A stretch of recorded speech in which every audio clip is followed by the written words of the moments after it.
వారు యెరికో పట్టణంలో ప్రవేశించారు.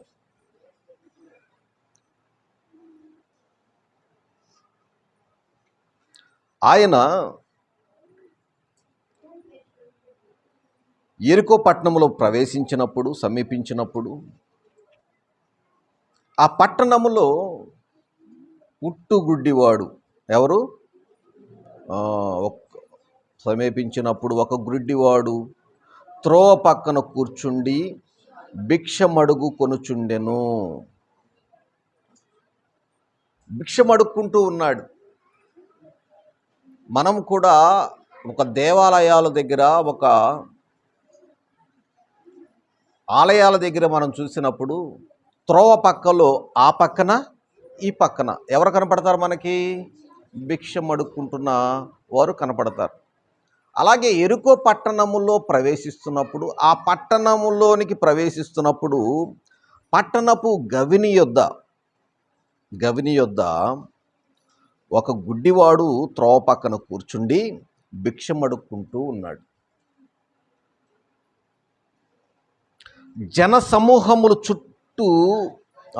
జనసమూహములు దాటిపోవుచున్నట్టు వాడు చప్పుడు విన్నాడు. ఎవరో ఒక్కరు కాదు, ఇద్దరు కాదు, జన సమూహాలు వస్తున్నారన్న చప్పుడు ఆయన అన్నాడు. విని ఇది ఏమని అక్కడ ఉన్న వారిని అడిగాడు. ఏంటి నాయన ఈ చప్పుడు? ఇంతమంది జనసమూహాలు వెళుతున్నారంటే ఏంటి చప్పుడు? ఎప్పుడు వెళ్తారు జనసమూహాలు ఎప్పుడు వెళ్తారు? సహజంగా మనం అనుకుంటే ఇప్పుడు జనసమూహాలు ఎప్పుడు వెళ్తారు?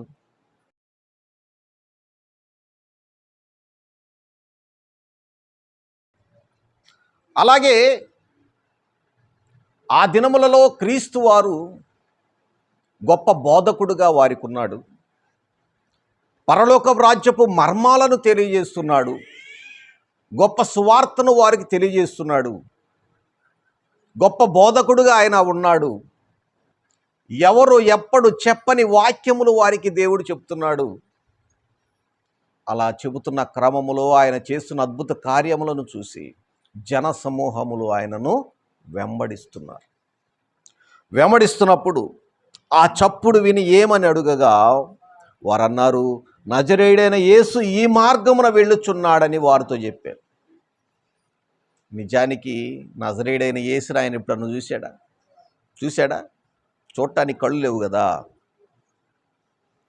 చూడటానికి ఆయనకి ఏమి లేవు, కళ్ళు లేవు. వీరు చెబుతున్నారు, నజరేయుడైన యేసు ఈ మార్గమున వెళ్ళుచున్నాడని వానితో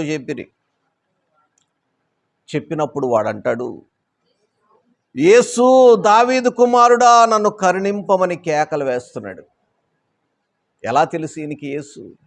ఎవరయ్యా ఈయన అన్నప్పుడు, అంటే ఒక చోట ఒక గొప్పవాడు గొప్ప పనులు చేస్తున్నప్పుడు చుట్టుపక్కల ప్రాంతాలంతా కూడా గొప్పతనం వ్యాపిస్తూ ఉంటుంది.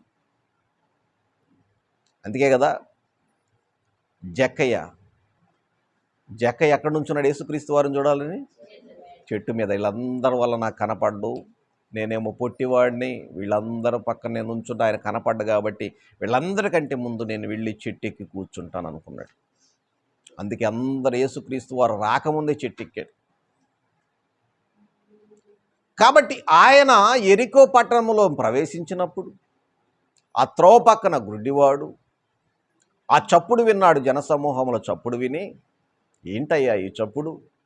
ఒకరు కాదు, ఇద్దరు కాదు, ఈ జనసమూహాలు ఎందుకు వెళుతున్నారంటే వారు వెళుతుంది నజరేయుడైన యేసును వారు వెంబడిస్తూ వెళుతున్నారు. నజరేయుడైన యేసును వారు వెంబడిస్తూ వెళుతున్నారు అన్నప్పుడు ఆహా అని మౌనంగా ఉన్నాడా? ఉండలే. మౌనంగా ఉండలేదు. కానీ యేసు దావీదు కుమారుడా నన్ను కరుణించమని కేకలు వేస్తున్నాడు.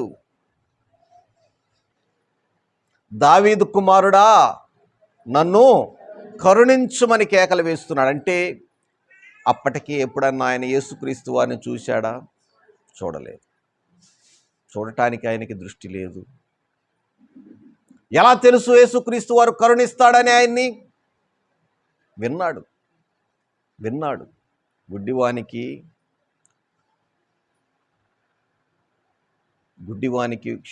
పవర్ ఉంటుంది. వారు వినికిడి శక్తి ఎక్కువగా ఉంటుంది. దేవుడు ఒక అవయవం ఒక లోటుగా ఉంచాడు అంటే మిగతా అవయవాలు ఎక్కువగా పనిచేస్తాయి. నువ్వు నేను ఆ చప్పుడు వినలేం. చప్పుడుతో చెప్పేస్తాడు ఎవరు అనేది, ఎంతమంది వెళుతున్నారు అనేది కూడా చెప్పగలడు. వారికి వినికిడి శక్తి ఎక్కువ ఉంటుంది. గుడ్డివారికి చెప్పుకుంటున్నవన్నీ విని ఉంటాడు. యేసుక్రీస్తు వారు కరుణిస్తాడని విన్నాడు, కనికరిస్తాడని విన్నాడు. వినిన వ్యక్తి ఎప్పుడెప్పుడు వస్తాడా అని ఎదురు చూస్తూ ఉండుంటాడు కదా. అంతే కదా, ఎప్పుడెప్పుడు వస్తాడా ఆయన, ఎప్పుడెప్పుడు వస్తాడని ఎదురు చూస్తాడు. ఆ సమయం రానే వచ్చింది. క్రీస్తు వారికి దాటి వెళ్ళిపోబోచున్నారు. ఇక ఆయనకి సమయం లేదు. ఆ సమయమున కేక వేస్తేనే కరుణిస్తాడని తెలుసుకున్నాడు. ఆయన దాటి వెళ్ళిపోతే నన్ను కరుణించే వాళ్ళు ఎవరు లేరు అనుకున్నాడు. వెంటనే కేక వేస్తున్నాడు. యేసు, దావీదు కుమారుడా, నన్ను కరుణించమని కేక వేయగా అక్కడున్న వారందరూ కూడా ఊరకుండమని ముందర నడుచుచున్నవారు వారిని గద్దించారు. ఎవరు ముందు నడుస్తున్నవారు? ఆ గుడ్డివానికి ముందుగా వెళుతున్నవారు గద్దిస్తున్నారు. ఊరకుండు, ఏందా శబ్దం, ఏందా సౌండ్, అరవాక అని గద్దించినప్పుడు వాడు ఏం చేశాడంటే ఇంకా ఎక్కువగా అరవటం మొదలుపెట్టాడు.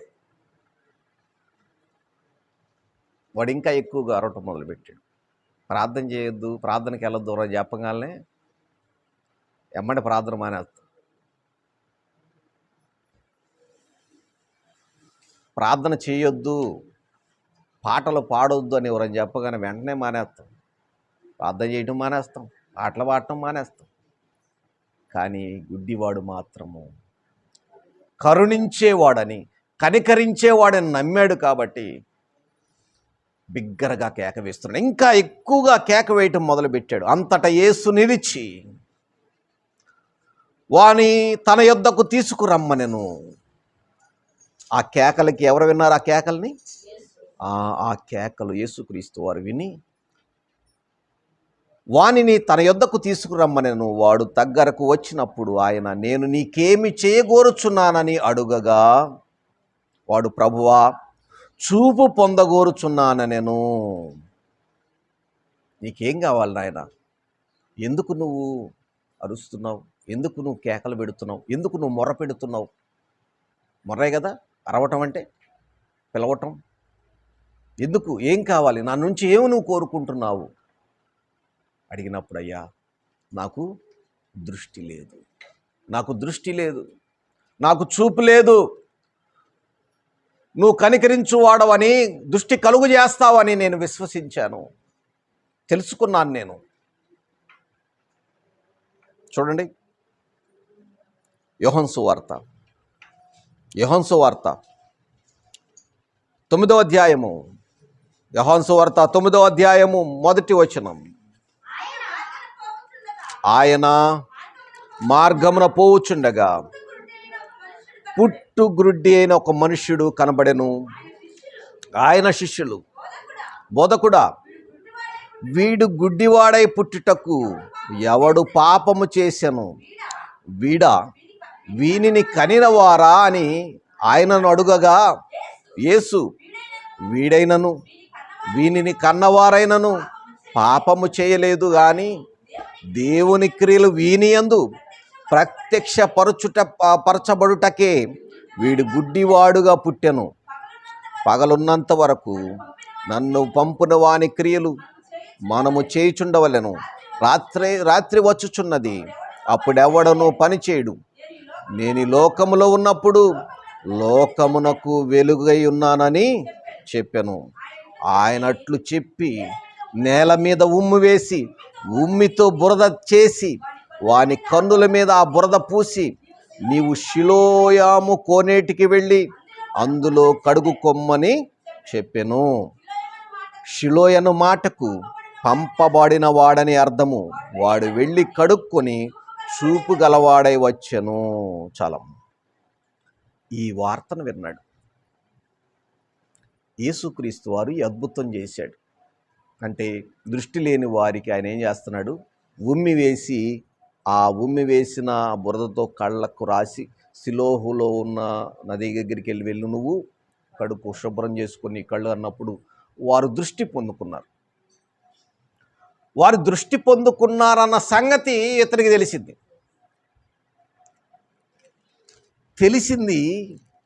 తెలిసిన ఆయన ఈయన ప్రభువు అని తెలుసుకున్నాడు. ఎవరి ఆశ్చర్యకరుడు, ఎవరి అద్భుతాలు చేసి ఆయన అంటే నజరేయుడైన యేసు అని తెలుసుకున్నాడు. ఇక ఆలస్యము లేదు, నా ఎదురుగా వెళుతుంది క్రీస్తు అని తెలుసుకున్న వ్యక్తి ఇక నేను మౌనంగా ఉంటే నాకు మేలు జరగదనుకున్నాడు. నేను మౌనంగా ఉంటే నాకు మేలు జరగదు, నేను ఇక్కడే కూర్చుని ఎప్పటికీ నేను గుడ్డివాడిగా ఉంటాను అనుకొని ఆ కేక యేసు వరకు వెళ్ళిన వరకు ఆయన అరుస్తూనే ఉన్నాడు. ఆ కేక ఆయన్ను చేరేంత వరకు ఆ కేకలు పెడుతున్నాడు. ఆ కేక ఎట్టకేలకు క్రీస్తు వాని యొక్క చెవిన పడినప్పుడు ఆయన ఆగి అతన్ని తీసుకురమ్మని చెప్పినప్పుడు, ఏం కోరుకుంటున్నావయ్యా నా ద్వారా అని అడిగినప్పుడు అతను ఒకటే అడుగుతున్నాడు, నేను నీకేమి చేయగోరుచున్నానని వాడు, ప్రభువా చూపు పొందగోరుచున్నానని. నువ్వు యేసు చూపు పొందుము, నీ విశ్వాసము నిన్ను స్వస్థపరిచినని వానితో చెప్పారు. వెంటనే వాడు చూపు పొంది దేవునిని మహిమపరచుచు ఆయనను వెంబడించెను. ప్రజలందరూ అది చూసి దేవుని స్తోత్రము చేసిరి. అక్కడేమో అందరికీ ఒక రకమైన వైద్యం కాదు ఆయన చేసింది. అక్కడ పుట్టుగుడ్డివానికేమో ఒక బురదలో ఆ మట్టి మీద ఉమ్మి ఆ బురదను కళ్ళకు రాశాడు. ఇక్కడ ఆయన చేసిన కార్యం ఏంటంటే వెంటనే నీవు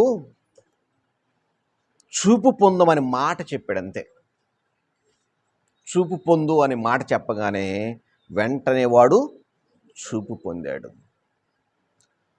చూపు పొందిన వెంటనే నా ద్వారా నీకు అద్భుతం జరిగిందని చెప్పాలి ఆయన. ఎందుకంటే క్రీస్తు ఈ లోకానికి వచ్చిందే తండ్రిని మహిమపరచటానికి. క్రీస్తు ఈ లోకానికి ఎందుకు వచ్చాడు? తండ్రిని మహిమపరచటానికి. నా వల్ల నీకు మేలు జరిగింది కాబట్టి అందరికి వెళ్ళి చెప్పుకో, ఊర్లో అనలా, ఏరికోలో ఉన్న వాళ్ళందరికీ చెప్పుకో, నువ్వు నా వల్ల నీకు మేలు జరిగిందని చెప్పు అనలా. నీ విశ్వాసమే నిన్ను స్వస్థపరిచింది అని చెప్పాడు. చెప్పిన తర్వాత వీడు ఇంటికి వెళ్ళాడా? వెళ్ళకుండా దేవునిని మహిమపరిచాడు. ఎవరిని మహిమపరిచాడు? దేవునిని మహిమపరిచి ఆయనను వెంబడించాడు. చూపు ఎందుకు పొందుకున్నాడు? చూపు పొందుకున్నాడు లోకాన్ని చూడాలి, లోక ఆశల వైపు చూడాలి, లోకం వైపు వెళ్ళాలి, కానీ ఆయన వెంబడించటం ఏంటి? దేవుని యొక్క శక్తి తెలియకుండా, దేవుని యొక్క కార్యాలు చూడకుండా మన మనోనేత్రాలకు కూడా యుగ సంబంధమైన దేవత ఏం కలుగు చేసింది? గుడ్డితనం కలుగు చేసింది కదా. ఆ గుడ్డితనం కలుగు చేసినప్పుడు ఆ చీకటిలో ఉన్న మనలను ఆశ్చర్యకరమైన తన వెలుగులోనికి పిలిచిన ఆ దేవుని యొక్క గుణాతిశయాలను ప్రచురించాలనే కదా మనల్ని పిలుచుకున్నాడు ఆయన. ఆ గుడ్డి వాళ్లను బాగు చేశాడు కదా. ఇక్కడ బాప్తిస్మము ద్వారా రక్షణ పొందిన వారందరూ ఒకప్పుడు గుడ్డివారిగా ఉండి రక్షణలోకి వచ్చిన వారు. రక్షణ ద్వారా